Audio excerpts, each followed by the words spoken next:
Hello everyone, आप सभी लोगों का स्वागत है टीचिंग परीक्षा के आज के इस वीडियो में, जिसमें फ्रेंड्स बिहार शिक्षक भर्ती 2023 की जो हमारी एक श्रृंखला चल रही है संपूर्ण जीएस की महा मैराथन लाइव पोल टेस्ट के साथ में, बिल्कुल आपके बीपीएससी के ऑफिशियल मॉडल पेपर पर आधारित।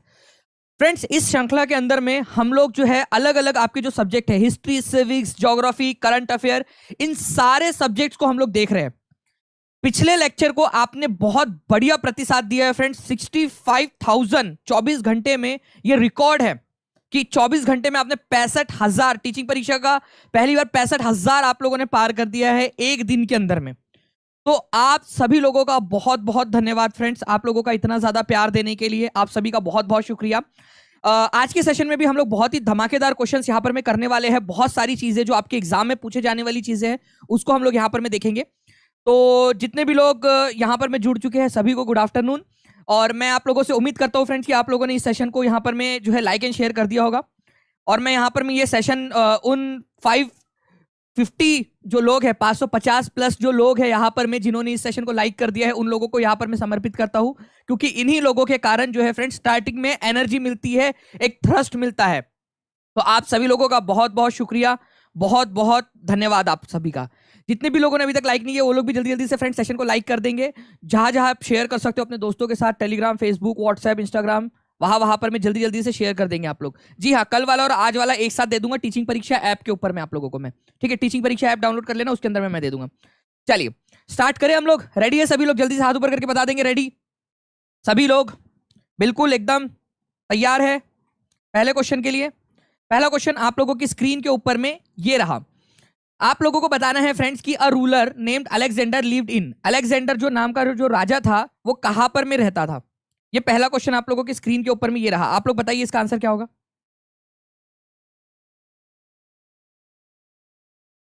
अलेक्जेंडर नाम का जो राजा था वो कहां पर में रहता था? मैंने पोल दे दिया है पहले क्वेश्चन का।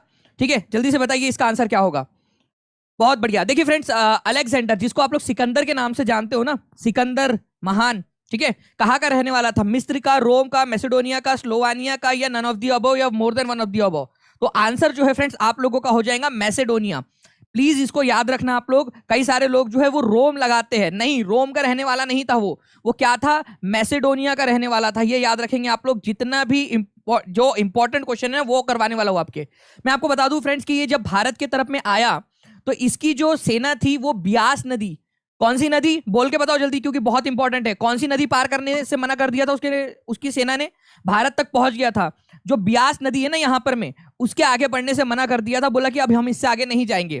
ठीक है, क्यों नहीं जाएंगे? क्योंकि उन लोग बहुत दिनों से जो है फ्रेंड्स घर से बाहर निकले हुए थे, अपने देश से बाहर थे, और वो लोग वापस जाना चाहते थे बेसिकली। तो ये याद रखेंगे आप सभी लोग कि ब्यास नदी से आगे बढ़ने से मना कर दिया था। दूसरा रीजन ये बताया जाता है कि उन लोगों ने आगे बढ़ने से इसलिए मना कर दिया था क्योंकि उन्होंने सुना था कि भारत के लोगों के पास में बहुत सारे जो है हाथी है, ठीक है, अलग अलग प्रकार के हथियार है, और उससे भी वो थोड़े से घबराए हुए थे। ठीक है, तो ब्यास नदी के आगे जाने से मना कर दिया था। ये बहुत ही इंपॉर्टेंट क्वेश्चन है आप लोगों का। ठीक है, चलिए, ब्यास नदी। और मैसेडोनिया का रहने वाला था सिकंदर, ये भी याद रखना है आप सभी लोगों ने। आगे बढ़ते हैं हम लोग यहाँ पर में फ्रेंड्स नेक्स्ट क्वेश्चन की तरफ में हमारे। ये देख सकते हो आप लोग, ये है ब्यास नदी। इस नदी के आगे जाने से मना कर दिया था। सभी लोग देख लेंगे और लिख भी लेंगे एक बार। ब्यास नदी लिख दो यहाँ पर में कमेंट बॉक्स में, ताकि याद हो जाए आप लोगों को। नेक्स्ट क्वेश्चन आप लोगों को बताना है। नेक्स्ट क्वेश्चन आप लोगों की स्क्रीन के ऊपर में। आई होप आप लोगों को पोल भी मिल गया होगा। ठीक है, बताइए इस क्वेश्चन का आंसर क्या होगा।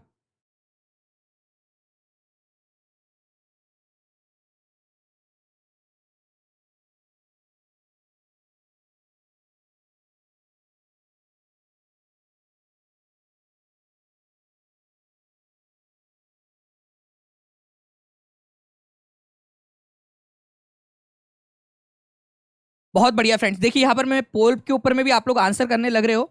ठीक है, मेरे को आप लोग सारे के सारे ही बता दो। अब यहाँ पर मैं, अब इतना खर्चा हो गया मालिक, तो सारे के सारे ही बता दो यार कि कौन कौन सी बुक किसने लिखी है। क्या बात है, 1500 के करीब लोग यहाँ पर में हो चुके हैं फ्रेंड्स हमारे दूसरे ही क्वेश्चन में, और आप लोगों ने 1000 के करीब लाइक्स कर दिए। तो आप सभी का बहुत बहुत धन्यवाद। देखिए, अगर मैं बात करूं, which one of the following books was authored by Harshvardhan? Harshacharita, Kadambari, Ratnavali, Geet Govind, none of the above, more than one of the above? अब देखो, ये भी आप लोगों की बुक के अंदर में दिया हुआ है, ध्यान से समझना है आप लोगों ने। जिन लोगों ने 60% लोगों ने ए लगाया है कि हर्षवर्धन ने लिखी है हर्षचरिता। हर्षचरिता गलत। हर्षचरिता जो है फ्रेंड्स उसके दरबारी कवि बाण भट्ट ने लिखी है, बाण भट्ट ने लिखी है। किसने लिखी है? बाण भट्ट ने। लिखो सभी लोग, हर्षचरिता किसने लिखी है? हर्षचरिता बाण भट्ट ने लिखी है, ये लिखो सभी लोग। इसके अलावा कादंबरी नाम की जो पुस्तक है, ठीक है, जो लोग बी लगा रहे हैं, कादंबरी नाम की पुस्तक भी बाण भट्ट ने ही लिखी है। दरबारी कवि था, किसका दरबारी कवि था? बाण भट्ट, हर्षवर्धन का दरबारी कवि था ये। आपके दो क्वेश्चन क्लियर हो गए यहां से, देखिए दो क्वेश्चन आप लोगों के क्लियर हो गए, ठीक है, दो क्वेश्चंस आप लोगों के क्लियर हो गए। हर्षवर्धन जो है उन्होंने हर्षचरिता भी नहीं लिखी, कादंबरी भी नहीं लिखी। किसने लिखी है हर्षचरिता और कादंबरी? बाण भट्ट ने। हर्षचरिता में बाण भट्ट ने हर्षवर्धन की तारीफ की है, हर्षवर्धन की जीवनी लिखी है, उनके बारे में लिखा है, ठीक है। हर्षवर्धन के बारे में बाण भट्ट ने हर्षचरिता में लिखा है, संस्कृत भाषा में लिखी है, दोनों के दोनों पुस्तक। रत्नावली नाम की जो पुस्तक है, ये पुस्तक जो है फ्रेंड्स एक्चुअल में हर्षवर्धन ने लिखी है, रत्नावली। रत्नावली ये याद रखना था आप लोगों ने, और केवल 17% लोगों ने आंसर किया है। इसी वजह से बोल रहा हूं कि लेक्चर अच्छे से देखो, अभी भी समय है, अभी भी अगर अच्छे से पढ़ोगे, रिवीजन करोगे, बार बार क्वेश्चंस की प्रैक्टिस करोगे, क्वेश्चन सही हुआ है फिर भी बार बार रिवाइज करोगे उस क्वेश्चन को, जो मैं करवाता हूं आप लोगों को रिवाइज बार बार, वो बहुत जरूरी है, तो आप लोगों का पेपर अच्छे से क्लियर हो जाएगा, ठीक है। रेडी है आप लोग रिवीजन के लिए? एक बार सभी लोग यहाँ पर में जितने भी 1600 से ज्यादा लोग जुड़े हुए हैं वो एक बार लाइक करके बता देंगे कि जी हाँ सर बिल्कुल रेडी है, और ऐसे ही करवा दीजिए सारे के सारा। मैं आप लोगों को फ्रेंड्स और बता दूं कि प्रियदर्शिका ये पुस्तक भी इन्होंने लिखी है। ये देखिए आप लोगों की बुक का बिल्कुल जो है वो स्क्रीनशॉट लिया है आप लोगों की, ठीक है, बुक का स्क्रीनशॉट है, ठीक है। नागानंद, रत्नावली और प्रियदर्शिका, ये 3 पुस्तक जो है किसने लिखी है? ये हर्षवर्धन ने लिखी है। हर्षवर्धन खुद जो है बहुत अच्छे नाटककार थे, बहुत अच्छे लेखक थे हर्षवर्धन। नागानंद, रत्नावली और प्रियदर्शिका, नागानंद, रत्नावली और प्रियदर्शिका, ये 3 पुस्तक जो है ये हर्षवर्धन ने लिखी है।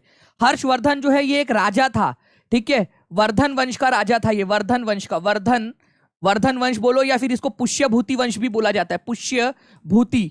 तो प्लीज ये याद रखना आप लोग, पुष्यभूति या वर्धन वंश बोलते हैं इसको। अगर भारत में मैं आपको बताऊं कहां पर में, तो 6वीं और 7वीं शताब्दी में इस इलाके के अंदर में, भारत के इस इलाके के अंदर में वर्धन वंश का शासन था, या पुष्यभूति भी वंश बोलते हैं इसको। इस इलाके में नॉर्थ इंडिया में था शासन 6वीं और 7वीं शताब्दी के अंदर में, भारत के इस इलाके के अंदर में, ठीक है। चलिए बहुत ही इंपॉर्टेंट वाला क्वेश्चन है, याद रखना है आप लोगों ने इसको। अच्छा, गीत गोविंद किसने लिखी है ये भी बता दो यार, अब इतना खर्चा हो गया तो गीत गोविंद का भी कर ही लेते हैं। जयदेव, ठीक है, जयदेव, ये याद रखना है आप लोगों ने, ये भी एक इंपॉर्टेंट है, जयदेव ने लिखी है ये पुस्तक गीत गोविंद। इसके अंदर में जो है श्री कृष्ण की रास लीलाओं का वर्णन कविताओं के रूप में किया गया है। ओके, चलिए, तो ये आप लोगों का इंपॉर्टेंट वाले जो क्वेश्चंस थे, जो आप लोगों के, देखिए एक ही क्वेश्चन में कितने सारे हो गए आप लोगों के, ठीक है। ओके, कितने सारे क्वेश्चंस आप लोगों ने कर डाले, क्या बात है, बहुत बढ़िया फ्रेंड्स। 1800 से ज्यादा लोग जुड़ चुके हैं। एक बार सभी लोग, जितने 1800 से ज्यादा लोग हैं, एक बार शेयर कर देंगे ना, तो आज हमारा 4000 का टारगेट कंप्लीट हो जाएगा, कल नहीं हुआ था तो भी, ठीक है। और अगर आप लोगों ने कर दिया तो मैं ऐसे ही आप लोगों के लिए बहुत सारी चीजें करवाता रहूंगा। देखिए सर्वप्रथम ब्राह्मी लिपि को किसने पढ़ा था? अब देखिए थोड़ा सा ये पढ़ नहीं पा रहे होंगे आप लोग, लेकिन मैं यहां पर मैं आप लोगों के लिए लिख देता हूं, क्योंकि बुक का है, डायरेक्टली स्क्रीनशॉट लिया है। ब्राह्मी लिपि को किसने पढ़ा था सबसे पहले? इंपॉर्टेंट है, देख सकते हो आपकी बुक का स्क्रीनशॉट लिया है, डायरेक्टली आपकी बुक का। तो आप लोग जितने भी लोग हैं वो कॉन्फिडेंट फील कर सकते हैं कि आपको जो पढ़ाया जा रहा है वो बहुत ही स्पेसिफिक, जो आपके सिलेबस का है वही पढ़ाया जा रहा है, आपके स्पेसिफिक, क्योंकि आपके एग्जाम आपके बुक के अंदर में तक जो क्वेश्चन दिए वो तक लिए गए हैं, ठीक है। तो सर्वप्रथम ब्राह्मी लिपि, जो कि हमारे भारत की सबसे पुरानी लिपि है, ब्राह्मी स्क्रिप्ट, ठीक है, अशोका के इंस्क्रिप्शन भी ज्यादातर इसी लिपि में लिखे गए हैं। तो किसने पढ़ा था? तो जेम्स प्रिंसेप ने पढ़ा था, ये याद रखना है आप लोगों ने, जेम्स प्रिंसेप ने। आप देखिए आप लोगों की पुस्तक का ही स्क्रीनशॉट आपके बुक के अंदर में दिया हुआ है, ठीक है, कि 1837 ईस्वी के अंदर में जेम्स प्रिंसेप नामक जो अंग्रेज विद्वान थे, उन्होंने सर्वप्रथम ब्राह्मी लिपि को पढ़ा था। ये ब्राह्मी लिपि हमसे खो गई थी इन द सेंस हम लोग पढ़ना भूल गए थे, ठीक है, 2000 सालों के अंदर में। फिर जो है जेम्स प्रिंसेप आए, उन्होंने कड़ी से कड़ी जोड़ी, लिंक से लिंक को जोड़ा, और फाइनली जो है वापस से हम ब्राह्मी लिपि को पढ़ने में सक्षम हो पाए। तो जेम्स प्रिंसेप ने कौन से साल में पढ़ा था, यह भी अपने आप में एक इंपॉर्टेंट क्वेश्चन बन सकता है, ठीक है। बीपीएससी जो है बड़ा ही जालिमा है आपका, बालिमा, तो ये आप लोगों को ये क्वेश्चन दे सकता है, तो ये याद रखेंगे आप लोग, ठीक है। मनोज गुप्ता जी आप जो है वो व्हाट्सएप कर दो, ठीक है, वो टीम आपको बिल्कुल कर देंगी, कोई दिक्कत नहीं है, ठीक है। चलिए, आपका नेक्स्ट क्वेश्चन आप लोगों की स्क्रीन के ऊपर में ये रहा फ्रेंड्स, आप लोगों को बताना है In March 2023, which Indian ministry won golden and silver star at the International Golden City Gate Award 2023? Very very very important question, ठीक है, बहुत इंपॉर्टेंट मार्क करो इस क्वेश्चन को, आप लोग इंपॉर्टेंट मार्क करेंगे, सभी के सभी लोग इंपॉर्टेंट मार्क करेंगे इस क्वेश्चन को, बताइए, बहुत ज्यादा इंपॉर्टेंट क्वेश्चन है आपका।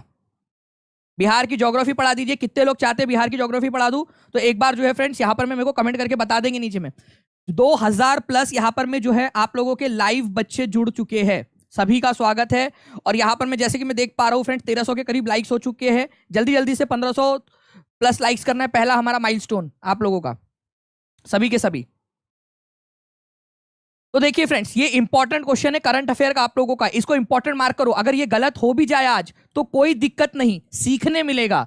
तो आपको याद रखना है कि golden city gate award, city gate याद रखना है आपने, सिटी में आप घूमने के लिए जाते हो, काफी सारी अलग अलग शहरों में घूमने के लिए आप जाते हो, तो मिनिस्ट्री ऑफ टूरिज्म, पर्यटन मंत्रालय जो है भारत का, उसने जो है friends golden city gate award 2023 में गोल्डन और सिल्वर स्टार जीता है। प्लीज इसको याद रखेंगे आप लोग।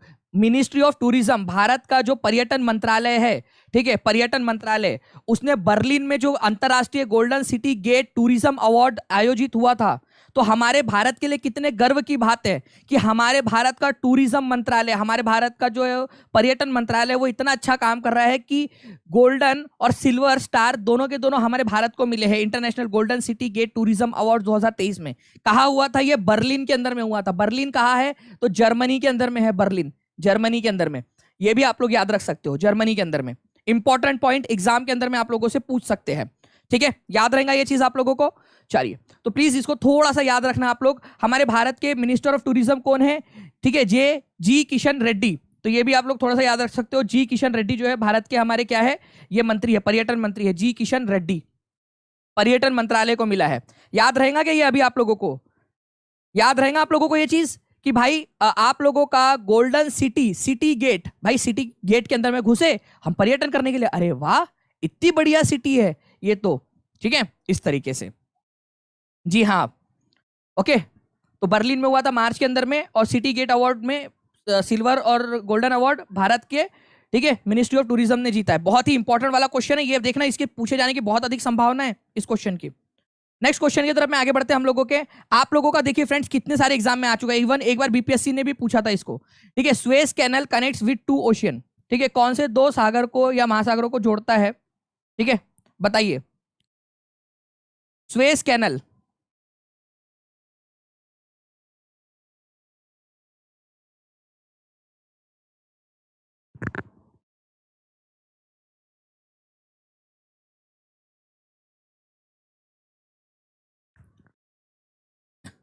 यहाँ पर मैं फ्रेंड्स हमारी जो बैकएंड की पूरी टीम है उनका बहुत बहुत शुक्रिया अदा करना चाहूँगा। वानी मैम का, पूजा मैम का, अभा मैम का, जितने भी लोग हमारे साथ में, भावेश सर, सारे के सारे लोग जो इस सेशन को जो है अच्छा बनाने के लिए, आप लोगों के लिए पोल्स अरेंज करने के लिए, और से लेकर पीपीटी से लेकर हर चीज़ को लेकर जो आप लोगों के लिए एफर्ट्स डालते हैं, उन सभी लोगों का बहुत बहुत शुक्रिया, ठीक है। वो लोग हैं तो सेशंस इतने अच्छे से चल रहा है, इतना इफेक्टिवली हो रहा है और आप लोगों को पसंद भी आ रहा है, तो एक धन्यवाद तो यार उन लोगों के लिए भी बनता है आप लोगों की तरफ से। और मैं पब्लिकली इसको रिकॉग्नाइज करता हूँ क्योंकि मुझे लगता है कि यार जिन लोगों ने काम किया है उनको रिकग्निशन मिलना चाहिए, ठीक है, हर जगह पे, चाहे इस क्षेत्र में हो चाहे किसी भी क्षेत्र में हो। तो देखिए फ्रेंड्स आप लोगों को याद रखना है सुएज कैनल। सुएज कैनल सबसे पहले तो है कहां पर में, ये आपको मिलेंगी फ्रेंड्स इजिप्ट के अंदर में, ठीक है, इजिप्ट देश के अंदर में है, ये याद रखेंगे आप लोग। ये आपका भूमध्य सागर को लाल सागर से जोड़ती है, भूमध्य सागर और लाल सागर को। आंसर आप लोगों को ऑप्शन नंबर बी हो जाएगा। 71% लोगों ने सही आंसर दिया है, भूमध्य सागर को लाल सागर के साथ में जोड़ती है, तो answer is option number B. काफी सारे एग्जाम्स के अंदर में आ चुका है। आप लोग यहाँ देख सकते हो फ्रेंड्स, ये अफ्रीका है और यहाँ पर में एशिया है, ये है सऊदी अरब, ठीक है, सऊदी अरेबिया, ये है आपका अफ्रीका, और यहां पर में है इजिप्ट, इसके नीचे है सूडान, ठीक है। अब देखिए फ्रेंड्स यहां पर में अगर मैं बात करूं आप लोगों से ये सुएज कैनल की, तो ये सुएज कैनल जो है यहां पर में बनाई गई थी आप लोगों की, देख रहे हो आप लोग, लाल सागर और जो भूमध्य सागर उसको जोड़ने के लिए, अदरवाइज ऐसा घूम के जाना पड़ता था पूरा अफ्रीका।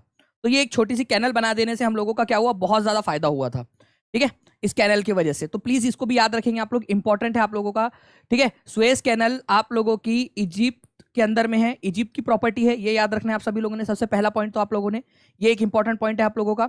उसके बाद में फ्रेंड्स जो आप लोग दूसरी चीज याद रख सकते हो कि भाई लाल सागर को भूमध्य सागर से, रेड सी को मेडिटेरियन सी से जोड़ती है। आप लोगों के एग्जाम बुक के अंदर में भी दिया हुआ है, इसी वजह से इंपॉर्टेंट है फ्रेंड्स आप लोगों का, ठीक है। ये याद रखना है आप लोगों ने। 1956 के अंदर में मिस्र की सरकार ने इसको जो है उसका राष्ट्रीयकरण कर लिया था कि भाई अब ये राष्ट्र की संपत्ति है। 160 किलोमीटर लंबी है Suez canal. Now friend next question आप लोगों का, ठीक है, आप लोगों को बताना है largest tribe of India is, ठीक है, भारत की सबसे ज्यादा आबादी वाली जो है जनजाति कौन सी है। ये क्वेश्चन बहुत ही इंपॉर्टेंट है, जल्दी जल्दी से बताइए यहाँ पर। मैं चलो टीचिंग परीक्षा टीम को धन्यवाद आ रहा है, बहुत बढ़िया, thank you very much teaching परीक्षा टीम की तरफ से, वेलकम। क्या बात है फ्रेंड्स, कॉन्ग्रेचुलेशंस आप सभी लोगों को। सबसे पहले तो कॉन्ग्रेचुलेशंस आप सभी को, ठीक है, उन सभी 1500 प्लस लोगों को कॉन्ग्रेचुलेशंस जिन लोगों ने लाइक कर दिया है, ठीक है। तो लाइक करने के लिए आप सभी लोगों का बहुत बहुत धन्यवाद फ्रेंड्स। आप लोग जो है कंटिन्यूअसली फ्यूल दे रहे हो सेशन को आगे बढ़ाने के लिए। तो जितने भी 1500 प्लस लोग हैं यहाँ पर में जिन्होंने लाइक कर दिया है, शेयर कर दिया, उन सभी लोगों का बहुत बहुत बहुत बहुत धन्यवाद आप सभी लोगों का, ठीक है, क्योंकि आप ही लोग हैं फ्रेंड्स जिन लोगों ने यहाँ पर में सेशंस को बूस्ट दे रहे हो आप बेसिकली।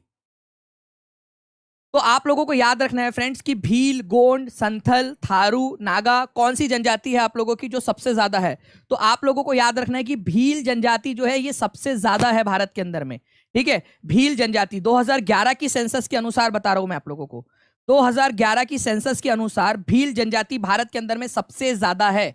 ये याद रखेंगे आप लोग, बहुत ही ज्यादा इंपॉर्टेंट है। और सेकंड नंबर पे आती है आप लोगों की गोंड जनजाति, गोंड सेकंड नंबर पे।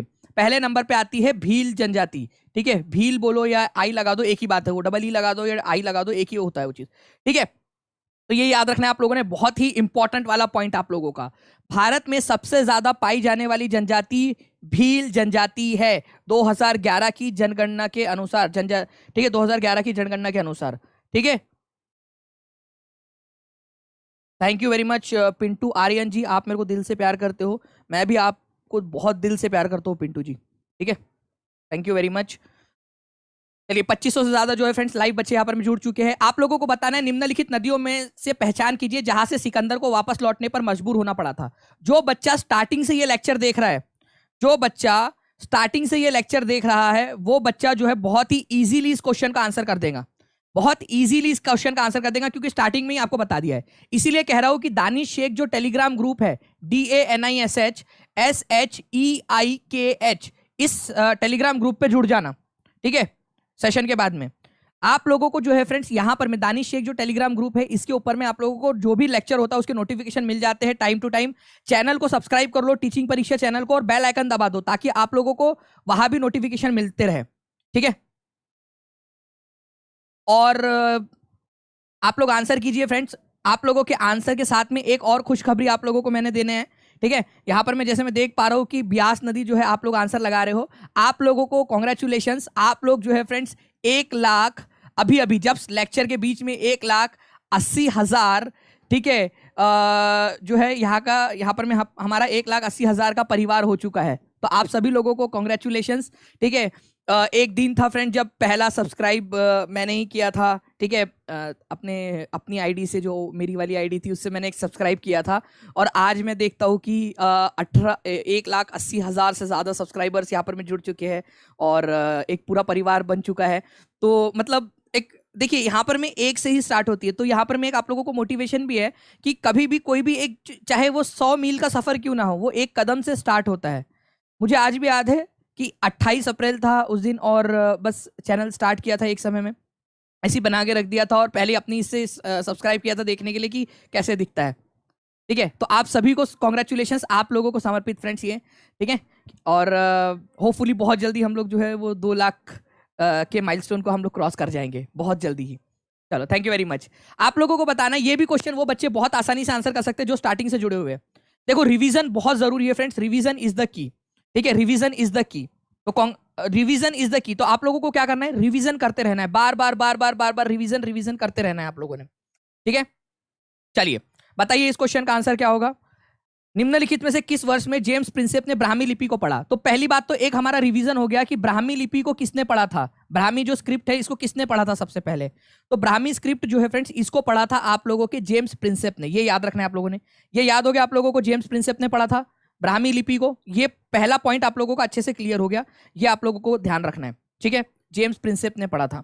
उसके बाद में फ्रेंड्स अगर आप लोगों को बोला जाए कि कौन से साल में पड़ा था, तो आप लोगों को याद रखना है 1837 के अंदर में पड़ा था। ये ब्रिटिश एक अधिकारी था, भारत के अंदर में आए थे, और इनका बड़ा इंटरेस्ट था भारत के अलग अलग जो पुरानी चीजें हैं उसके बारे में जानकारी हासिल करने में, उनको पढ़ने में। ठीक है, और आप लोग देख सकते हो, आप लोगों की बिहार की पुस्तक के अंदर में भी दिया हुआ है और एनसीईआरटी में भी दिया हुआ है ये। ठीक है, तो जेम्स प्रिंसेप जो है फ्रेंड्स, इनको याद रखना है, अंग्रेज विद्वान थे जिन्होंने सर्वप्रथम ब्राह्मी लिपि को पढ़ा था। ओके, चलिए, तो ये थोड़ा सा आप लोग याद रख सकते हो कि जेम्स प्रिंसेप है जिन्होंने जो है सबसे पहले ब्राह्मी लिपि को पढ़ा था। इंपॉर्टेंट पॉइंट है आपका। समुद्रगुप्त की प्रशस्ति किसने लिखी थी, ये बताओ आप लोग। समुद्रगुप्त की प्रशस्ति किसने लिखी थी? ठीक है, क घ ग घ ढ। चलो बताइए आंसर क्या होगा आप लोगों का। इसका आंसर, समुद्रगुप्त की प्रशस्ति को सबसे पहले किसने पढ़ा था? समुद्रगुप्त की प्रशस्ति। आपको पता है फ्रेंड्स, पिछले लेक्चर के अंदर में जितने भी लोगों ने नहीं देखा है, प्लीज टीचिंग परीक्षा चैनल को सब्सक्राइब करके जो पुराने लेक्चर्स है ना, जो लेक्चर्स पूरी की पूरी प्लेलिस्ट बनी है उसको अच्छे से देख लो आप लोग।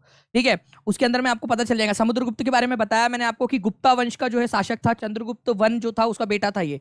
ठीक है, समुद्रगुप्त का जो दरबारी कवि था वो था हरिसेन। आपकी बुक का डायरेक्ट क्वेश्चन है, डायरेक्ट स्क्रीनशॉट लिया, आप देख भी सकते हो उसको। ठीक है, हरिसेन था आपका। और हरिसेन जो है, इन्होंने क्या प्रयाग के अंदर में, कहां पर में, प्रयाग के अंदर में प्रशस्ति बनवाई थी। प्रयाग में, प्रयाग प्रशस्ति इसको कहा जाता है, प्रयाग प्रशस्ति। ठीक है, प्रयाग प्रशस्ति इसको बोलते हैं, हरिसेन ने बनवाई थी। रवि कीर्ति किसका था? रवि कीर्ति जो है फ्रेंड्स, ये याद रखना है आप लोगों ने, पुलकेशिन दो का था। पुलकेशिन, पुलकेशिन, पुलकेशिन दो इसका दरबारी कवि था, और इसने ऐहोल प्रशस्ति लिखवाई थी। ऐहोल प्रशस्ति। ऐहोल नाम की जगह कहां पर में बता सकते हैं क्या कोई मेरे को? ऐहोल नाम की जगह कहां पर में है, ये बता सकता है कोई मुझे? ठीक है, ऐहोल नाम की जगह कहां पर में है? क्योंकि ऐहोल प्रशस्ति जो है वो आप लोगों का पुलकेशिन द्वितीय के सम्मान में रवि कीर्ति ने लिखवाई थी। ऐहोल नाम की जगह कहां पर में है, ये भी आपके बुक में दिया है, इसीलिए बता रहा हूं आपको। प्लीज याद रखना कि ऐहोल, ऐहोल कर्नाटका के अंदर में है, कर्नाटका, कर्नाटका के अंदर में। प्लीज याद रखेंगे ऐहोल नाम की जगह। और रवि कीर्ति ने जो है पुलकेशिन दो के सम्मान में ऐहोल प्रशस्ति लिखवाई थी, उसमें तारीफ की गई है पुलकेशिन दो की।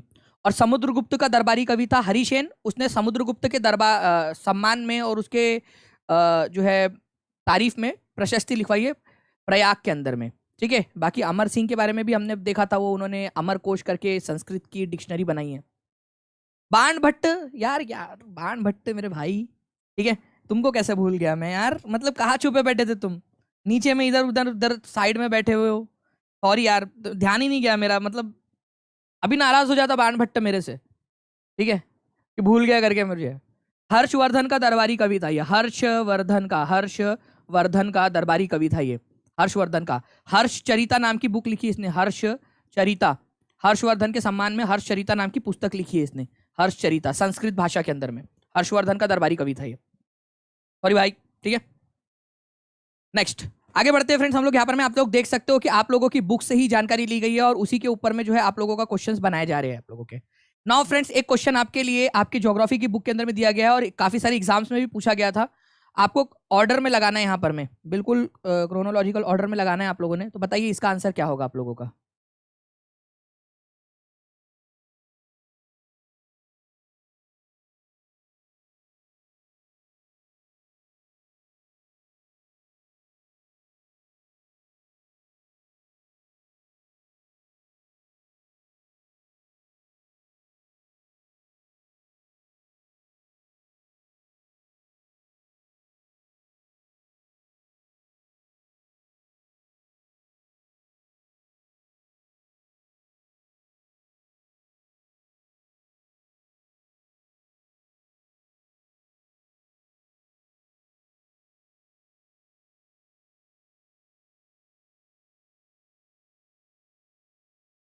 बहुत बढ़िया फ्रेंड। देखिए यहाँ पर मैं वायुमंडल को अधोरेखित मंडलों को उनके पृथ्वी के धरातल से बढ़ती दूरी के अनुक्रम में व्यवस्थित कीजिए और नीचे दिए गए कूट, मतलब इधर में जो कूट दिया उससे सही उत्तर से चयन कीजिए आप लोग।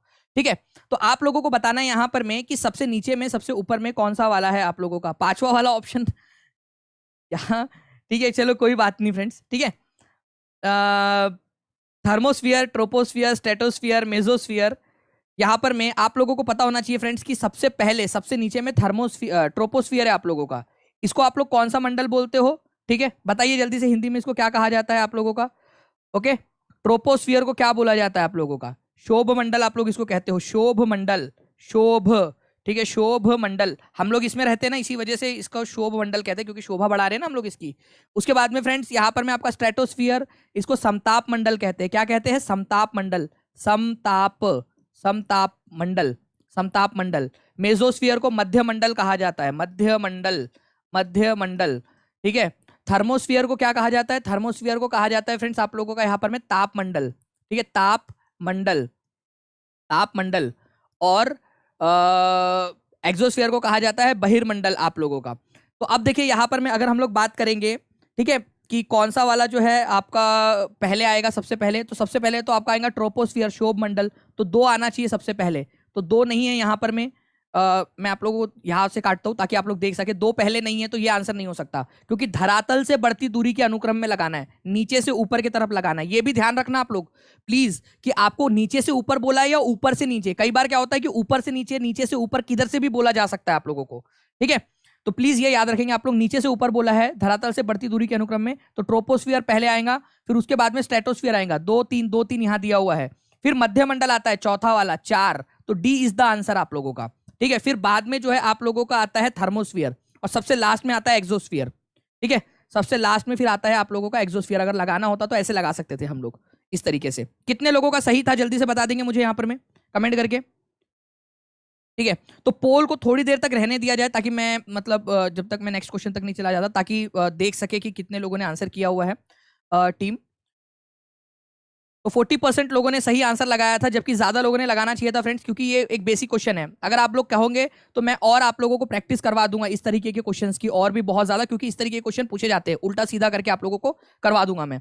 3000 प्लस यहाँ पर में बच्चे जुड़ चुके हैं, एंड कॉन्ग्रेचुलेशन आप लोगों को 2000 प्लस लाइक्स करने के लिए, 2000 प्लस लाइक्स करने के लिए भी आप लोगों का बहुत बहुत धन्यवाद फ्रेंड्स, ठीक है। तो बहुत बहुत शुक्रिया आप सभी लोगों का, इन 2000 बच्चों का, जिन्होंने एक फ्यूल दिया है लेक्चर को, कि वापस से सर वापस से एनर्जेटिक हो जाइए और बढ़िया से और अच्छे से प्रैक्टिस करवा दीजिए। जैसे कि एक क्वेश्चन हम लोगों ने यहाँ पर में लिया है, ऐहोल अभिलेख। ऐहोल यहाँ लिख देता हूँ आप लोगों को, अगर दिखाई नहीं दे रहा है तो। ऐहोल, ऐहोल प्रशस्ति या ऐहोल अभिलेख किसने लिखवाया है? ऐहोल। अगर ध्यान से लेक्चर देख रहे हो तो याद आएगा, ठीक है। ये क्वेश्चन का आंसर मेरे को ज्यादा से ज्यादा लोगों का चाहिए, ठीक है। कल वाले YouTube वीडियो का PDF मिल नहीं पाया था आप लोगों को due to some reasons friends, ठीक है, लेकिन आज वाले का मिल जाएगा। आप लोग टीचिंग परीक्षा जो ऐप है इसको डाउनलोड कर लेना, ठीक है, आपको मिल जाएगा। टीचिंग परीक्षा ऐप डाउनलोड कर लो आप लोग, आप लोगों को मिल जाएगा। उसके अंदर मैं डाल दूंगा, पक्का डाल दूंगा, आज दोनों डाल दूंगा, कल वाला भी और आज वाला भी, और 24 घंटे के लिए उसको ओपन भी कर दूंगा मैं सबके लिए, ठीक है। बाकी जो पेड वाले स्टूडेंट है उनके लिए तो पुराने वाले भी अवेलेबल है सारे के सारे। तो जितने भी बचे हुए ना पुराने वाले जितने भी यूट्यूब के PDF है, वो पेड वाले स्टूडेंट्स को आज मिल जाएंगे, ठीक है। सारे के सारे जितने भी है वो PDF यूट्यूब PDFs आप लोगों के, वो पेड स्टूडेंट के अंदर में, पेड स्टूडेंट लोगों को मैंने कहा था, उनसे प्रॉमिस किया था कि जितनी भी YT की PDFs रहेंगी आप लोगों को मैं अवेलेबल करवा दूंगा, ठीक है। तो पेड वाले बच्चों को आज, जो वैसे तो मैक्सिमम हो चुके हैं, जो बचे हुए वो आज प्रोवाइड हो जाएंगे, ठीक है। खुश अभी? चलिए, तो आंसर क्या होगा सभी लोगों का, देखते कितने प्रतिशत लोगों ने बी।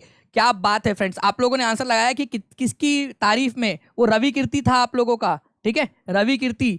उसने पुलकेशिन 2 के तारीफों के अंदर में ऐहोल अभिलेख लिखवाया था, ऐहोल प्रशस्ति। किसने लिखवाया था? रवि कीर्ति ने। ये भी याद रखना है आप लोगों ने, रवि कृति, रवि कृति।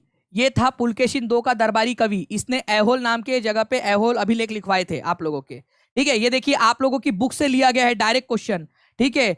परमेश्वर पुलकेशिन द्वितीय के बारे में जानकारी हमें अभिलेख एवं साहित्यिक स्रोतों से प्राप्त होती है। इसके दरबारी कवि रवि कीर्ति द्वारा रचित ऐहोल अभिलेख से हमें यह पता चलता है कि हर्षवर्धन को इसने जो है हराया था एक बार, ठीक है। हर्षवर्धन को पुलकेशिन 2 ने हराया था एक बार, इससे भी जानकारी मिलती है। तो रवि कीर्ति ने ऐहोल अभिलेख में पुलकेशिन 2 के बारे में काफी सारी जानकारी दी है, काफी सारी तारीफ की है। और जो हर्षवर्धन था ना हमारा, वो अभी हमने देखा, हर्षवर्धन बाण भट्ट उसका दरबारी कवि था, उसके बारे में भी जानकारी मिलती है कि हर्षवर्धन को इसने हराया था, ठीक है। तो बहुत बढ़िया फ्रेंड्स, जैसे कि यहाँ पर मैं, मुझे टीम एक बार से बता दे प्लीज कि कितने प्रतिशत लोगों का आंसर आया था। 73% लोगों का सही आंसर था। तो बहुत बहुत कॉन्ग्रेचुलेशन आप लोगों को, कि आप लोगों की देखिए यहाँ पर में बढ़ती जा रही है यहाँ पर में, ठीक है। यहाँ पर में देखिए फ्रेंड्स, यदि सोनी, एक क्वेश्चन मैथ्स वाला भी कर ले क्या एक बार जल्दी से? 3100 लोग यहाँ पर में जुड़ चुके हैं, एक क्वेश्चन ये भी हो जाए आप लोगों का, एक बार कोशिश करो। देखो गलत होगा तो गलत होगा, इसमें क्या, और इससे ज्यादा क्या ही हो जाएगा, ठीक है। बताओ, चलो कोशिश करो इसका आंसर करने की। आप लोग कोशिश करो।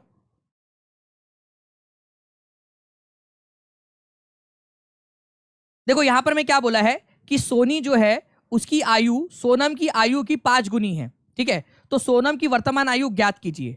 दिया जाता है कि उन दोनों की वर्तमान आयु का योग 36 वर्ष है। कितना इजी क्वेश्चन, कितना इजी क्वेश्चन। ठीक है, सोनी की आयु सोनम की आयु की 5 गुना है। ठीक है, सोनी की आयु सोनम की आयु की 5 गुना है। मतलब अगर मैं सोनम की आयु को मान लूं कि सोनम की आयु जो है वो x है, तो सोनी की आयु कितनी हो जाएंगी? सोनी की आयु हो जाएंगी 5x। ऐसा ही होगा ना, 5 गुना 5x। अब इसके बाद में अगर हम बात करें कि इन दोनों का योग कितना है, 36 है, तो x प्लस 5x। ठीक है, मतलब ये सोनम की आयु और सोनी की आयु दोनों का योग अगर मैं कर दूं तो 36 वर्ष हो जाता है। तो ये हो जाएगा 6x, x प्लस 5x इतना होता है 6x होता है। 6x is equal to 36। x is equal to कितना हो जाएगा? 6 जाएगा डिवाइड में, क्योंकि यहाँ मल्टीप्लीकेशन में, तो उधर जाके डिवाइड में चला जाएगा। तो 36/6, ये 6 इधर डिवाइड में आ गया, तो x इज इक्वल टू आ जाएगा आप लोगों का 6 कम 6 6 6 36, तो x आ जाएगा 36। तो किसकी आयु पूछा था आप लोगों से? ठीक है, तो आपने से बहुत इजी है, सोनम की आयु पूछा था यहाँ पर मैं आप लोगों से। तो कितना इजी है, देखिए कितने सारे लोग हैं यहाँ पर में जो कंटिन्यूअसली कमेंट में आंसर कर रहे हैं आप लोगों के। तो बहुत बढ़िया फ्रेंड्स, कमेंट में आंसर आप लोगों के बी बी बी आ रहे हैं यहाँ पर में। ठीक है, बी, बहुत बढ़िया। 6 आंसर आ रहा है आप लोगों का, 6 वर्ष। बहुत ही इजी क्वेश्चन, और यहाँ पर में 85% लोगों ने आंसर लगाया है। और ये कौन था? सोनम गुप्ता बेवफा है, सोनम गुप्ता बेवफा वाला, उसको टीम उसको ब्लॉक कर दे प्लीज, सबसे पहले तो। दूसरी बात, पहली बात तो फ्रेंड्स जो है आप लोगों को एक चीज याद रखना है कि मतलब ऐसे लड़कियों को जो ऑब्जेक्टिफाई कर दिया जाता है बेवफाई वाला, वो ऐसा नहीं होता है आप लोगों को। ठीक है, जस्ट एक आधा मिनट लूंगा मैं आप लोगों का इस चीज को बताने के लिए, ताकि ये जो एक चीज है उसको तोड़ा जा सके। ये जो चीजें हो रही है ना आप लोगों की, जो जिस तरीके से यहाँ पर में इस तरीके से जो बोला जाता है हमेशा, ठीक है, लड़कियों को दोष दे दिया जाता है हमेशा, उस चीज को तोड़ा जा सके। एक हाफी की एक छोटी सी कविता है, वो मैं सुनाना चाहूंगा आप लोगों को, जो मुझे याद आई अभी यहाँ पर में, ये इनके भाई साहब के लिखने की वजह से। ठीक है, सफेद शर्ट थी, तुम सीढ़ियों पे बैठे थे, जब मैं क्लास से निकली थी मुस्कुराते हुए। हमारी पहली मुलाकात याद है ना तुम्हें, इशारे करते थे तुम आते जाते हुए।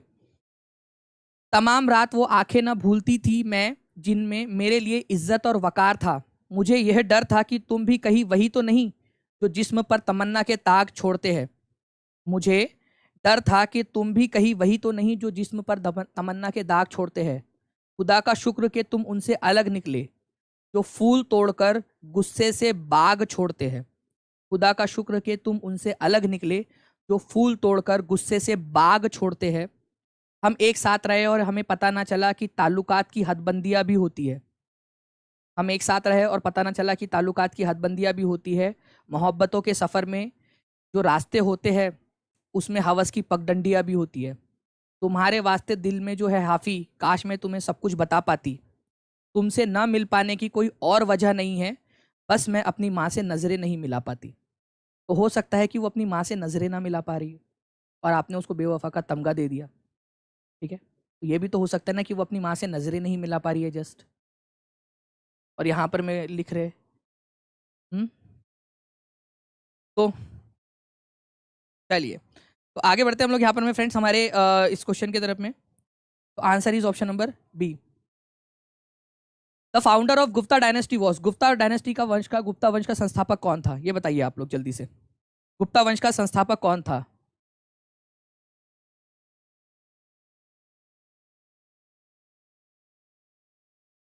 गुप्ता वंश का, देखिए फ्रेंड्स आप लोगों को बताया था मैंने पिछले लेक्चर के अंदर में एक, कि गुप्ता वंश जो है फ्रेंड्स आप लोगों का चंद्रगुप्त वंश जो है, हम उसको बेसिकली पहला इंडिपेंडेंट शासक मानते हैं, फिर समुद्रगुप्त, नेपोलियन ऑफ इंडिया, ठीक है, फिर चंद्रगुप्त दो, फिर कुमारगुप्त। लेकिन एक्चुअल में जो गुप्ता वंश की स्थापना की थी वो श्रीगुप्त ने की थी, ये याद रखना है आप लोगों ने। श्रीगुप्त जो है एक्चुअल में इसका संस्थापक था। चंद्रगुप्त प्रथम जो है ये पहला इंडिपेंडेंट शासक था, पहला इंडिपेंडेंट प्रथम स्वतंत्र शासक था, इंडिपेंडेंट शासक। लेकिन अगर आप लोगों से बोला जाए कि इसका संस्थापक कौन था गुप्ता वंश का, तो श्रीगुप्त था। आपकी बुक में से लिया है डायरेक्टली, आप लोग देख सकते हो। ठीक है, तो ये भी एक इंपॉर्टेंट पॉइंट है आप लोगों का, तो प्लीज इसको भी याद रखेंगे सभी के सभी लोग। हो सकता है आप लोगों से एग्जाम के अंदर में पूछा जाए कि भाई श्री गुप्ता वंश का संस्थापक कौन था, और आप लोग चंद्रगुप्त प्रथम लगा के आओगे। श्रीगुप्त था वंश का संस्थापक, चंद्रगुप्त प्रथम जो है गुप्त वंश का संस्थापक माना जाता है, मतलब वास्तविक संस्थापक माना जाता है व्यापक रूप से, लेकिन एक्चुअल में श्रीगुप्त था संस्थापक, ठीक है। और ये पहला जो है ये स्वतंत्र शासक था, इसका स्वतंत्र शासक, ये भी आप लोग याद रखोगे, ठीक है। तो इंपॉर्टेंट पॉइंट है, प्लीज इसको याद रखिए। 2400 से ज्यादा लाइक्स हो चुके हैं फ्रेंड्स, आप सभी का बहुत बहुत धन्यवाद, ठीक है। चलिए नेक्स्ट क्वेश्चन की तरफ में आगे बढ़ते हैं। इस क्वेश्चन का आगे आंसर कीजिए, आप लोगों की बुक में से लिया गया क्वेश्चन, ठीक है। आप लोगों की बुक से लिया गया क्वेश्चन बताना है आप लोगों ने। On which river's bank Alexander's army refuse to move forward. ये आई थिंक मैं आप लोगों को जो है ना दूसरी बार रिपीट करा रहा हूं आज के लेक्चर के अंदर में क्वेश्चन। जो बच्चे लेक्चर ध्यान से देख रहे हैं पूरा का पूरा वो आंसर कर पाएंगे। दानिश शेख जो टेलीग्राम ग्रुप है उस पर जुड़ जाइए, DANISHSHEIKH, ये टेलीग्राम ग्रुप है। 60,000 से ज्यादा बच्चे उसमें, 61,000 से भी ज्यादा बच्चे हैं इसके अंदर में, ठीक है।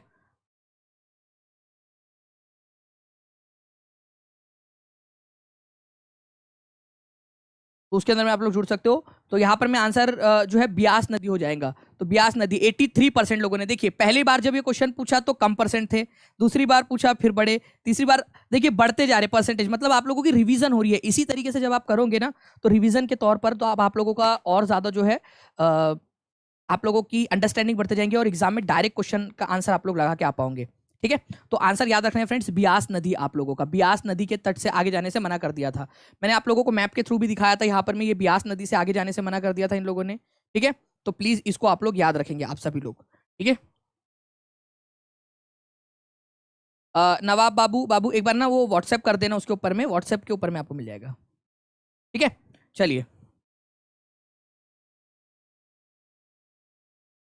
चलो, तो ब्यास नदी है आप लोगों का, ये याद रखेंगे आप सभी लोग फ्रेंड्स। और कॉन्ग्रेचुलेशंस आप लोगों को वंस अगेन फ्रेंड्स की 2500 प्लस लाइक्स आप लोगों ने कर दिए हैं। तो ये जो 2500 प्लस लाइक्स हो चुके हैं फ्रेंड्स, इन लोगों को यहाँ पर मैं लेक्चर समर्पित आप लोगों का कि भाई आप लोग जो है यहाँ पर मैं क्या कर रहे हो, कंटिन्यूअसली जो है लेक्चर को बूस्ट कर रहे हो, मुझे एनर्जाइज कर रहे हो कि मैं और ज्यादा एनर्जी के साथ में मैं थकूँ ना और बिना थके आप लोगों को पढ़ाता रहूँ, ठीक है। 3300 से ज्यादा लोग यहाँ पर में जुड़ चुके हैं हमारे साथ में। एक बार शेयर कर देंगे सारे के सारे लोग ताकि 4000 हमारा कंप्लीट हो जाए यहाँ पर में, ठीक है। सभी के सभी लोग एक साथ शेयर कर देंगे तो ऑटोमेटिकली जो है 4000 का टारगेट हमारा कंप्लीट हो जाएगा। सभी के सभी लोग जल्दी जल्दी से। नेक्स्ट क्वेश्चन की तरफ में आगे बढ़ते हैं friends. Harshacharita was written by. अब देखो आप लोगों की जब अंडरस्टैंडिंग बढ़ जाएगी ना तो आप लोग देखना आपको कितनी मजा आएंगी क्वेश्चन आंसर करने में। आप लोग खुद ही देखना कि कितनी ज्यादा मजा आएंगी आप लोगों को, खुद देखना आप लोग खुद ऑब्जर्व कर पाओगे और आपको अंदर से खुशी झलकेंगी आप लोगों की कि यार देखिए पढ़ रहे हैं, मेहनत की, उसका नतीजा मिलने लगा है कि आंसर कर पा रहे हैं अभी, ठीक है। हर्षचरिता जो है वो किसने लिखी है, ओके। कितने लोग हैं जिनको लग रहा है कि हाँ कॉन्फिडेंस बढ़ गया है सर, अब देखो यहाँ पर में अब याद होने लगा है, धीरे धीरे चीजें अब समझ में आने लगी है, याद होने लगा है। जो बच्चा स्टार्टिंग से देख रहा है वो तो बहुत आसानी से इसका आंसर कर पाएगा, ठीक है। हर्षचरिता किसने लिखी है, हर्षचरिता। हर्षचरिता जो है फ्रेंड्स ये हर्षवर्धन की जीवनी है, हर्षवर्धन की जीवनी। हर्षवर्धन की जीवनी हर्षवर्धन के दरबारी कवि बाणभट्ट ने लिखी है। बाणभट्ट ने कौन सी भाषा में लिखी है, संस्कृत भाषा में लिखी है, ये भी याद रख लेना आप लोग। अगर ये पूछ ले कौन सी भाषा में लिखी है, संस्कृत भाषा में। कादंबरी नाम की जो पुस्तक है वो भी बाणभट्ट ने ही लिखी थी, ठीक है। तो 76% लोगों ने यहाँ पर मैं आंसर कर दिया है फ्रेंड्स अब तक, और बहुत ही बढ़िया तरीके से देखिए आपको याद हो गया। पहली बार गलत लगाया था आप लोगों ने, हर्षवर्धन लगाया था, लेकिन अब देखो कितना बढ़िया हो गया आप लोगों का, ठीक है, ओके। टीचर की दुनिया पढ़ने के बाद में तो आपको वही लगेगा ना। अगर मैं आज आपसे ABCD पूछूं और आप जब आपने नहीं पढ़ा था उस समय में तो उसके बाद में तो आपको जो है वही लग रहा था बचपन के अंदर में। A से लेकर Z तक आपको याद नहीं था पूरा, यहाँ पर मैं 1 2 3 4 10 11 12 17 18 19 करते थे आप बचपन में, है ना। तो पढ़ने के बाद में ऑब्वियस सी बात है कि पढ़ने के बाद में आपको इजी लगेगा। तो ये इजी क्वेश्चन लग रहा है बोले कि सर, तो भाई ऑब्वियस सी बात है कि पढ़ रहे हो आप यहाँ पर में, सीख रहे हो, ठीक है। वैन सांग जो है फ्रेंड्स एक चाइनीज ट्रेवलर था, चाइनीज ट्रेवलर था, एक चाइनीज ट्रेवलर था। इसकी बुक का नाम बताओ, ठीक है, इसकी बुक का नाम बताओ, चलो इसकी बुक का नाम बताओ। चाइनीज ट्रेवलर था वैन सांग, इसकी बुक का नाम क्या है। ये जो है हर्षवर्धन के समय काल के अंदर में ही आया था भारत के अंदर में, हर्षवर्धन के समय में आया था, ये हर्षवर्धन के समय में भारत में आया था वैन सांग। तो वैन सांग किस राजा के समय में आया था ये आप लोगों से पूछा जा सकता है, ठीक है। तो ह्वेनसांग किस राजा के समय काल के अंदर में भारत में आया था? ये क्वेश्चन अपने आप में एक बहुत ही इंपॉर्टेंट क्वेश्चन है आप लोगों का, और आंसर जो है फ्रेंड्स आप लोगों का हो जाएगा हर्षवर्धन। हर्षवर्धन के समय काल के अंदर में आया था। ठीक है, तो इसकी बुक का नाम क्या है अगर ये क्वेश्चन आ जाए आप लोगों से? ठीक है, फो क्यू की। फो क्यू की जो है वो फाहियान की बुक है, फो क्यू की। इसकी बुक का नाम है सी यू की। ठीक है, सी यू की। ठीक है, तो सी यू की। ठीक है, सी यू की, ये याद रख लेना आप लोग, सी यू की। ओके, सी यू की। फो क्यू की जो है किसका है? फो क्यू की वो चाचा जो थे ना अपने, उन्होंने चाची का फोन आया था तो उन्होंने बोला कि यार फोन क्यों की, जल्दी बता। ओ क्यू क्यू क्यू की। ये जल्दी बता, काम से आया हूँ, मतलब काम पे निकला हुआ हूँ यहाँ पर मैं। आते आते जो है वो 2 अंडे लेकर आना करके, और एक दूध का पैकेट भी लेकर आना यार, खत्म हो गया चाय बनाने के लिए। और आते आते जो है वो धनिया भी लेकर आना रास्ते से। ठीक है, अच्छा वाला देखना, वो कम कम देता है, उसको बोलना कि थोड़ा ज्यादा दे करके। और 5 रुपए के जो है कम से कम 6 नींबू लेकर आना, वो 5 के 5 ही देता है, एक एक्स्ट्रा मांगना उससे। मतलब लड़का यार काम पे निकला है वो अपने, बेचारा दादी फोन कर रही उधर से, तो वो बोलेंगे गुस्से में फाहियान ने फो क्यू की करके, ऐसे याद रख लो आप लोग, फाहियान फो क्यू की और ह्वेनसांग सी यू की। ठीक है,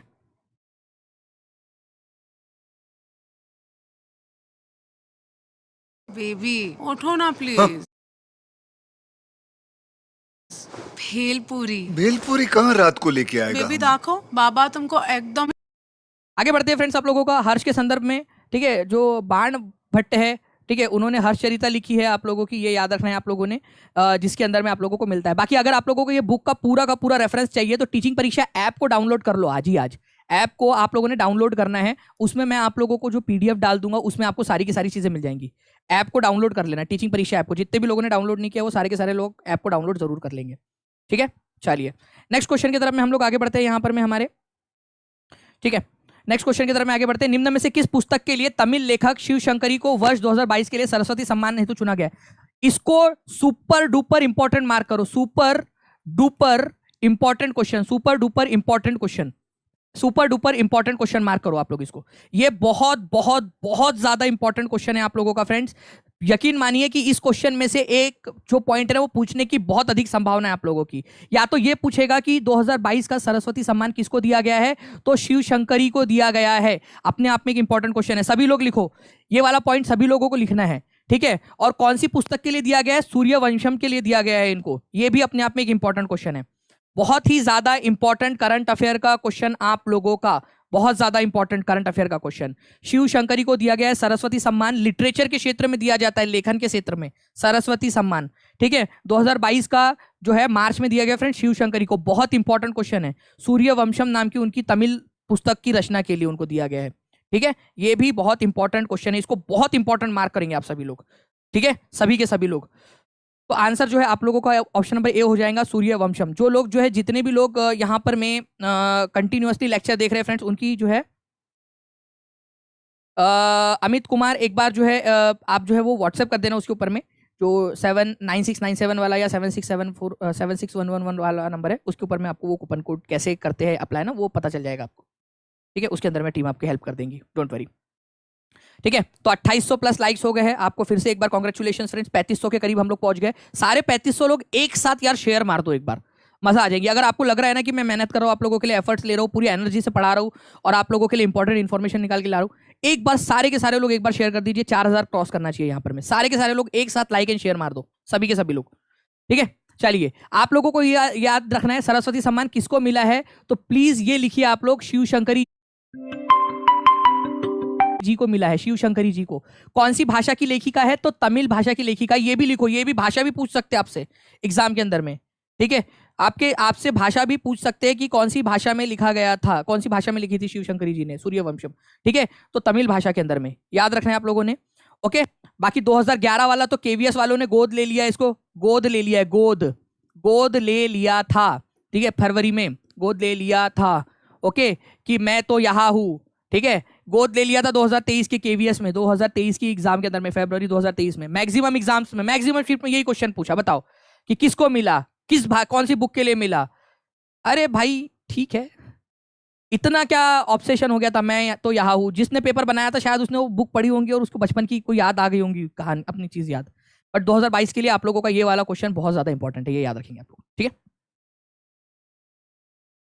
नेक्स्ट क्वेश्चन की तरफ में आगे बढ़ते हैं फ्रेंड्स। ये बहुत इंपॉर्टेंट क्वेश्चन, नासा का Artemis mission is related to, NASA का आर्टेमिस मिशन किस चीज से रिलेटेड है? मंगल ग्रह से रिलेटेड है, बहुत इंपॉर्टेंट है ये। आपको बता दूं फ्रेंड्स, आपकी सीडीओ बिहार की सीडीओ की एग्जाम है, उसमें क्वेश्चन पूछा गया था।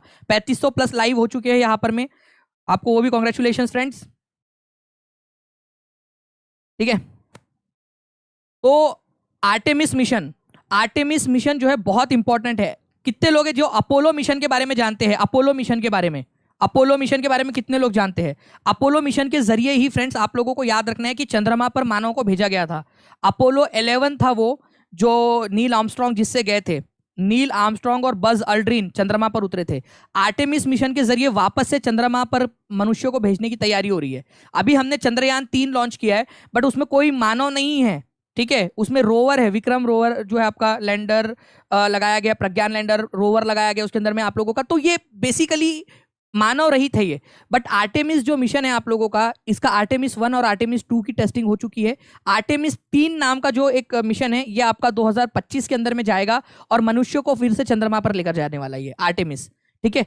तो आर्टेमिस मिशन जो है आपका चंद्रमा के लिए है। ये क्वेश्चन आपका बिहार की सीडीपीओ की एग्जाम के अंदर में ऑलरेडी पूछा जा चुका है, आगे में पूछे जाने की संभावना है।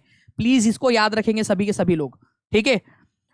तो मून मिशन है ये आप लोगों का, बेसिकली चंद्रमा का मिशन है ये, ठीक है। ये याद रखना है आप लोगों ने। नेक्स्ट क्वेश्चन की तरफ में आगे बढ़ने से पहले फ्रेंड्स आप लोग बढ़िया सा ग्राफिक देख सकते हो, 1 नंबर जो इनके द्वारा लॉन्च किया गया था, ठीक है। आप लोग देख सकते हो, है ना, नासा के द्वारा एक ग्राफिक लॉन्च किया गया था आर्टेमिस मिशन का। आर्टेमिस 1 जब गया था वहां पर में, उसके लिए, ठीक है। और उन लोगों ने कुछ ऐसे बनाए भी है ग्राफिक कि आर्टेमिस जब जाएगा तो वो कुछ इस प्रकार से दिखेगा। आर्टेमिस जो मिशन है, ठीक है, वो आर्टेमिस इस प्रकार से कुछ दिखेगा और वहां पर में फिर से वो लोग अमेरिका का झंडा लहराएंगे। और पृथ्वी कुछ इस प्रकार से दिखती है चंद्रमा से। जाना है चंद्रमा पे, ठीक है।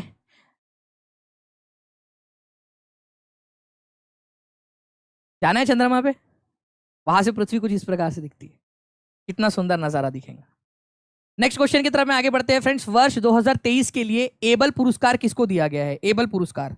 तो वर्ष 2023 के लिए एबल पुरस्कार किस गणितज्ञ को प्रदान किया गया है, ये आप लोगों को बताना है, ठीक है। एबल पुरस्कार किस गणितज्ञ को प्रदान किया गया है? एबल पुरस्कार जल्दी जल्दी से बताइए आप लोग जी।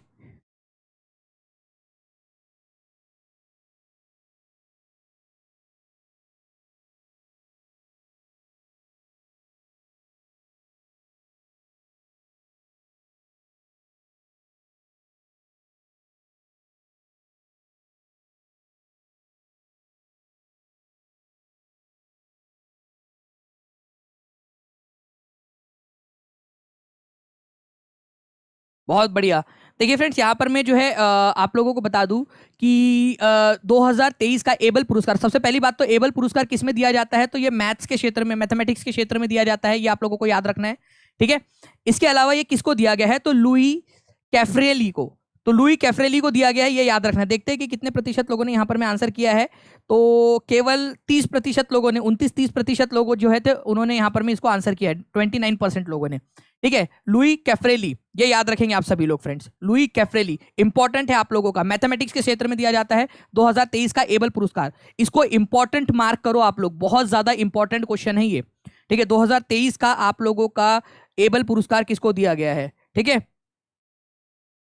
ओके, एबल पुरस्कार किसको दिया गया है? तो एबल पुरस्कार जो है फ्रेंड्स, ये याद रखना है आप लोगों ने, लुई कैफ्रेली को दिया गया है। ये अर्जेंटीना के है, अर्जेंटीना मूल के है बेसिकली, लेकिन अमेरिका में टेक्सास यूनिवर्सिटी के अंदर में पढ़ाते हैं।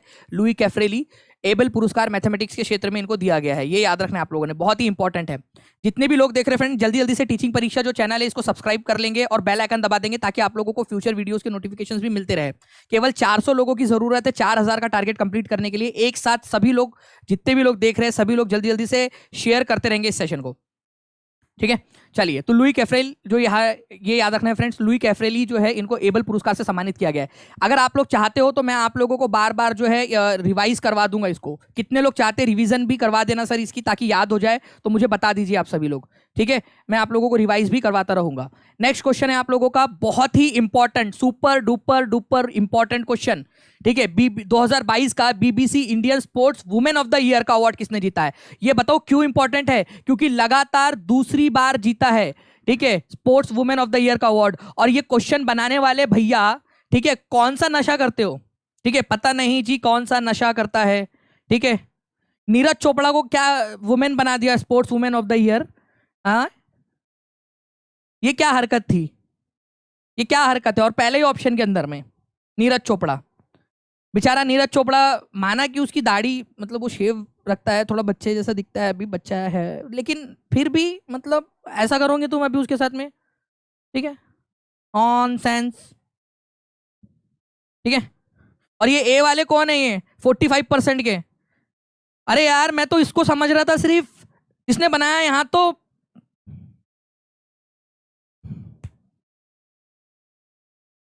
भरमार लगी है, यहां तो अब कम हो रहा है यहाँ पर 45% लोगों ने। और अभी भी 37 क्या 1200 लोगों के अंदर में जो है फ्रेंड 35% लोगों ने, 1250 लोगों में 35% लोगों ने ए आंसर लगाया है। 1300 लोगों में 34% लोगों ने आंसर लगाया हुआ है। भाई वाह, मीराबाई चानू, हे भगवान, क्या होगा इस दुनिया का पता नहीं। मतलब sports women of the year पूछ रहा हूँ, फिर भी नीरज चोपड़ा लगा रहे। मुझे लगा कि यार आंसर क्वेश्चन में गलती हो गई, यहाँ तो फंडामेंटली गलती है यहाँ पर में लोगों के अंदर में। ठीक है, मतलब बीपीएससी भी कर सकता है ऐसा। मतलब भाई सॉरी, क्वेश्चन बनाने वाले भैया सॉरी, माफ कर दो, तुमने सही बनाया था क्वेश्चन, तुम सही थे। तुमको तो भाई भारत रत्न से सम्मानित किया जाना चाहिए, बिहार रत्न से, ठीक है, भागलपुर रत्न से, ठीक है, सारे जितने भी जिले हैं ना, सारे रत्नों से सम्मानित किया जाना चाहिए। तुमको तो नोबेल पुरस्कार दिया जाना चाहिए, ठीक है, लिटरेचर का। क्या क्वेश्चन बनाए हो तुम यार, मतलब मजा आ गई। ऐसा होता है क्वेश्चन। बस मीराबाई चानू, कंटिन्यूअसली फ्रेंड्स आप लोगों को याद रखना है कि 2 बार जो है इनको बीबीसी, ठीक है, sports women of the year का अवार्ड मिला, Indian sports women of the year का award. Mirabai Chanu weightlifter है, ये भी याद रखेंगे आप लोग, ठीक है, भारोत्तोलक है, ऐसी भार उठाने वाली, ठीक है, सारी दुनिया का बोझ हम उठाते हैं। अगर पैरा स्पोर्ट्स पर्सन की बात की जाए, पैरा स्पोर्ट्स का मतलब होता है फ्रेंड दिव्यांगजन, जो लोग थोड़ा सा बॉडी से कुछ, थोड़ी उनकी बॉडी में डिसफंक्शनैलिटीज होती है, कोई मतलब एक्सीडेंट के कारण या बाय बर्थ, ठीक है, दिव्यांगजन जो होते हैं हमारे, ठीक है, physically handicapped. Para sports women of the year का अवार्ड मिला है भाविना पटेल को, टीटी प्लेयर है वो, तो ये भी याद रखना। बाकी का सच एक और पूछ सकते बस, लाइफ टाइम अचीवमेंट अवार्ड प्रीतम सिवाच को मिला है, वुमेन हॉकी प्लेयर है, तो life time achievement award women category के अंदर में sports women life time achievement award किसको मिला है? तो प्रीतम सिवाच को मिला है, वुमेन हॉकी प्लेयर थी वो। बाकी ये और ऐसा सच कुछ नहीं पूछते आप लोगों से। बाकी ये पूछेंगे कि BBC sports women of the year किसको मिला है। लगातार दूसरी बार जीती है ये, ठीक है, लगातार दूसरी बार। ऐसा मत बोलिए, अतुल प्रसाद आपकी क्लास ध्यान से देख रहे हैं। अच्छा ठीक है चलिए फ्रेंड्स आगे बढ़ते हैं हम लोग। 3600 से ज्यादा लोग हो चुके हैं फ्रेंड, 400 से भी कम लोगों की जरूरत है हम लोगों को। जल्दी जल्दी से एक बार लाइक एंड शेयर कर देंगे सभी लोग। और 3000 लोग कंप्लीट हो चुके हैं, 3000 प्लस लोग हो चुके हैं, तो कॉन्ग्रेचुलेशन आप सभी लोगों को। 3000 प्लस लाइक्स आप लोगों ने कर दिया है। जल्दी जल्दी से फ्रेंड्स आप लोग लाइक्स का नंबर और शेयरिंग का नंबर बढ़ाते रहेंगे तो मुझे उम्मीद है कि हम लोग 4000 का टारगेट कंप्लीट कर लेंगे। नेक्स्ट क्वेश्चन है आप लोगों का फ्रेंड्स, गज उत्सव किस मनाया गया, कहाँ मनाया गया था? ठीक है, करेगा नहीं, कर चुका है, करा किया, ठीक है, किया, अप्रैल में किया है उन्होंने, तो इसीलिए इंपॉर्टेंट हो जाता है आप लोगों का। प्लीज इसको याद रखिए आप लोग, ठीक है। Which of the following national park hosted, ठीक है, होस्टेड द गज उत्सव 2023? तो हुआ है फ्रेंड्स आप लोगों का गज उत्सव 2023, ठीक है। तो गज उत्सव जो है Dudhwa, Valmiki, Kaziranga, none of the above, more than one of the above या none of the above?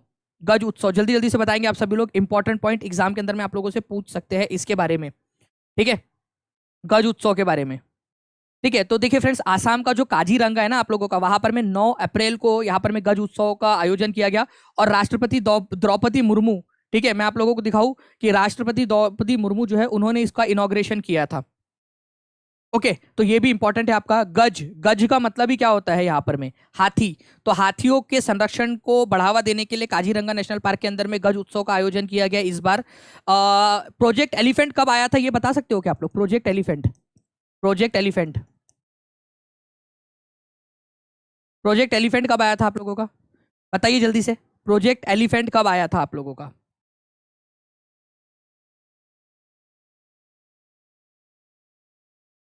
Project elephant, बहुत बढ़िया। जैसे कि मैं यहाँ पर मैं देख पा रहा हूँ फ्रेंड्स, कंटिन्यूअसली आप लोग आंसर कर रहे हो प्रोजेक्ट एलिफेंट, ठीक है, 1992 के अंदर में, ठीक है, 1992 में। एक और एक्स्ट्रा इन्फॉर्मेशन दूं क्या आप लोगों को, अगर आप लोग इंटरेस्टेड हो तो एक एक्स्ट्रा इन्फॉर्मेशन दूं?